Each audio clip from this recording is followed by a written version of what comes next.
Andrea Mitchell, Mark Salter, his longtime aide, sort of a son from another mother and father in some ways.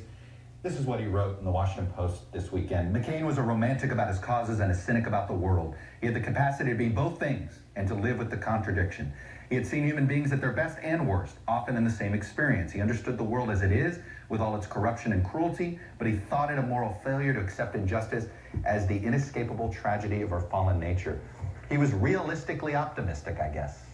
And that optimism, that shining city on the hill, that, of course, we think of Ronald Reagan. I think Michael Beschloss said last night that if the happy warrior had not been coined to describe Hubert Humphrey, right, that John McCain would be the happy warrior, and a warrior and a fighter always, but always with so much optimism and so much joy and passion. Passion because he believes so much in his country, in the people of our country, and he believed in a greater vision of America. Tom, every generation has this handful, and it is literally a small handful, of people that don't become presidents, but become bigger than life.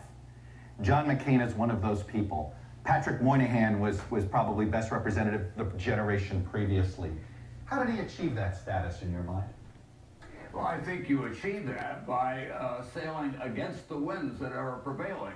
For example, now, both parties, they're more ideologues than they are authentic people in terms of looking at a problem, not just through the prism of being a Democrat or a Republican, but what is really needed to be done. And John McCain would do that. He was not trapped by his party label. I mean, he was very conservative on international affairs, but willing to take a look at domestic programs from a different perspective. We don't have that much anymore in politics. I grew up at a time when on both parties, they got along, even though they had different ideologies, but they had in the Senate, the giants of the Senate on both sides. And now we have everybody trapped into this kind of ideological box. Whether you're a Democrat or a Republican, you can't move out of that box. I think the country is tired of that. Andrea, I want to read you John Kerry's statement because it invokes a great memory of yours. Here's John Kerry's remembrances. We met 32 years ago. We loved the Navy, but had opposite views about the war of our youth. We didn't trust each other, but really we didn't know each other. After a long conversation on a long flight, we decided to work together to make peace with Vietnam and with ourselves here in America. We traveled together to Vietnam, and together we found common ground in the most improbable place.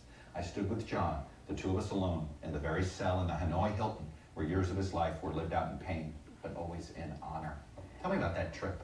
That trip and the fact that they would stand there together. John McCain did not respect or understand Rest in peace, John or McCain. trust, as John Kerry Rest in peace. acknowledges, what John Kerry did.